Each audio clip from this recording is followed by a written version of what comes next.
Asalaamu calaykum waraxmatullaahi wabarakaatu. Soo dhawaada walaalahayga qaaliga ah meel walba adduunka ka joogtaan. Aad baan idin salaamayaa. Intiina ma aragtay horey u joogtay waan idin salaamayaa. Soo dhawaada. Intiina ma aragtay nagu darsanaysa oo maalin walba nagu darsanaysana oo nagu cusub channelkeena Safiras Health Advice ku cusubna soo dhawaada baan idin leeyahay. Gacmo furan baan idinku soo dhaweynayaa. intii ma aragtay insha Allah kusoo biiri doontaan iyagana waxaan leeyahay soo dhawaada idinkana sidoo kale waxaan rajeynayaa inuu noqdo channelkii aad ka faa'iidi lahaydeen insha Allah biidnillah. iyo adinka kaliya ma ahe adinka iyo dadka kale ee walaalihiina ee idinku xiran insha Allah ma aragtay mar walba la sii share gareeya waayo hadda adiga faa'iiday walaalkaaga kalena wuxuu u baahan yahay inuu isna sii faa'iido information uunan ogeyn ayuu kaasii faa'iidaya adiguna ajarkeeda aad leedahay. wajazaakumullahu khayran dhammaantiin. maanta maxay idin wadaa? maanta waxaan idin wadaa waxa weeye waxaan ka hadlaynaa cananaas faa'iidooyinka uu leeyahay cananaasku. pineapple-kana English lagu yiraahdo pineapple. marka cananaasku maxay faa'iido u leeyahay? faa'iidada uu leeyahay cananaasku waxaa ka mid ah horta marka hore waa vitamin C packed weeye.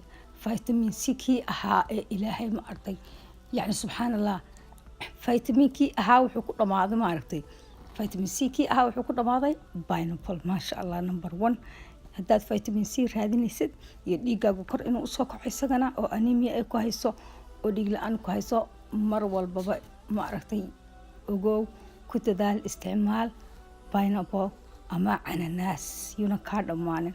hadduu kaa dhammaado soo iibso gurigaaga ka dhammaanin. maasha Allah aad buu u fiican yahay aad baan u jecelnahay waana macaan.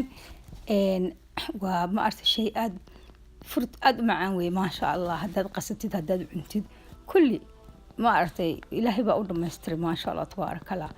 marka geedkaneeto oo cananaaska ah muxuu kaloo faa'iido ma aragtay waan fahmnay vitamin C baa ka buuxa. muxuu kaloo faa'iidadiisa kale maxay tahay? faa'iidadiisa kale waxay tahay waxaa ku jirta maado la yiraahdo bromelain kaas oo ma aragtay caawinaya in proteinka uu jirkaaga si fiican ugu shaqeeyo yani proteinska in jirkaaga uu shaqeeyo. waxa kaloo faa'iido u sii leeyahay ma aragtay bararka ayuu ka caawinaya inuu bararku ka dego waayo sideeda waad ogtiin bararka maxaa keena dhiig la-aan unbaa keenta. vitamin C oo kugu yar dhiig la-aan unbaa keenta bararka. marka bararkaas oo kaa kala yaraado ma aragtay cananaasku kaa caawinaya ama vitamin C gaas kaa maqani. waxa kaloo kaa caawinaya ma aragtay in dhiigaagu uu si fiican u shaqeeyo yani waa sheekadii yani haddii jirkaagu barar ku jiro that means yani waxa weeye dhiigaagu ma shaqeynayo si fiican uma shaqeynayo ama dhiigaa kugu yar. marka hadduu dhiigaagu sida fiican u shaqeynayana bararku wuu ka kala yaraanaya. marka waxa dhan way isku wada xiran yihiin ogaada taas yaa oo la socda. marka waxbay la socdaan maasha Allah waxbay ba arta caawinayaan. marka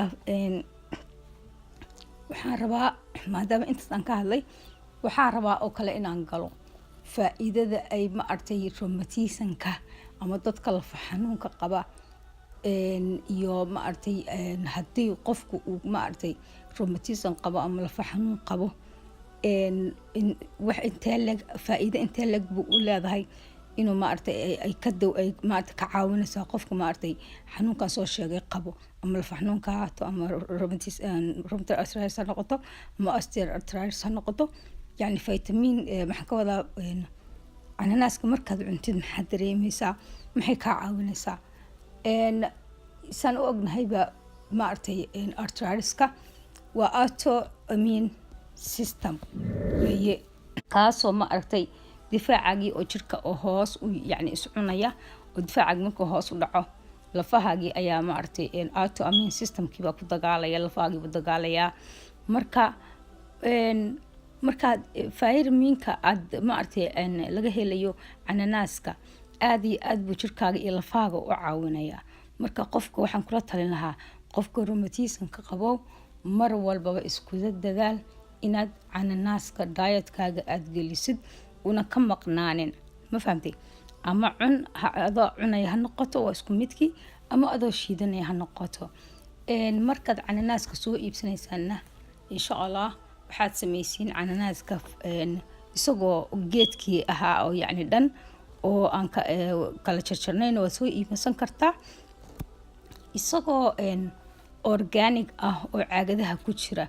Kama hadlayo kuwa daasadaha ku jira ee maaragtay makiinada soo maray ee mashiinka soo maray ee lasoo diyaariyay ee kiimikada iyo waxa ka buuxa ama meel maaragtay gasacadaha ku jira. Kama hadlayo, waxaa jira isagoo qaybta organiga ah caagaduu ku jiraa, biyihiisiiba wataa, waa warwareeg baa loo jaray. Kama hadlayo midka gogo-an, kan warwareeg dhexdii unbaa laga saaray, warwareeg buu u jiran yahay. kaas waxaad ogataa waa fire, waxa weeye maasha allah waa organic weeye, waana natural organic weeye. marka kaa ku dadaal inaad kaa soo gadatid marka shiido ama cuni lahaydaa ama shiidan lahaydaa maasha allah labada feed waxaad ka helaysaa mar walbaba faa'iidadeedu waad helaysaa oo jirkaagu uu helaya faa'iidadii si walba aad u isticmaashidba. marka walaalayaal ku dadaala haddii ma aragtay qof aad tahay difaaciisu hooseeyo, qof iska tabaryar haddaa tahay, qof dhiig la-aan hayso haddaa tahay, ku dadaal maxaa la jiray cananaaska inaad aad ma aragtay cuntooyinka aad cunaysid khudaarta aad cunaysid kala mid ay ku jiro oo ka mid yahay. maasha allah marka wax walba ma aragtay iskula dadaashid ogow shay haddaad maanta aad kusoo dirtid ma aragtay noloshaada iyo cuntadaada aad kusoo dirtid oo kuwa cusub ogow faa'iido unbuu kuu kordhinayaa. ma aragtay iska bilaash ma aha, wax walba naftaada kusoo kordhisid faa'iidadeeda waad helaysaa. waxaa laga yaabaa inaad isdhahdid markiiba okay waxaan iima shaqeynana waa iska dhaafaya intaa 2 beri qaadatid. maya iska wad adigu markaad wadid insha allah wax walbaba faa'iidadeeda waad heli doontaa ilaahay hadduu yiraahdo. marka bahalkaasna dietkaaga waa inuu ku jiro, waa in noloshaada maalin walba cuntada aad cunaysid ay ka mid noqoto pineapple-ka ama ma aragtay cananaaska. marka maasha allah maanta intaasan ku ekeysiinaya walaalayaal. haddaad nagu cusub tahay soo dhawow again. ma aragtay waxaan idin weydiisanayaa inaad ma aragtay like iyo subscribe ii saartaan channelka si aad ma arag walbaba videoga cusub aad u heshaan oo kan ma aragtay videoyadii kale ee ma aragtay aan insha allah aan idin soo duubayo.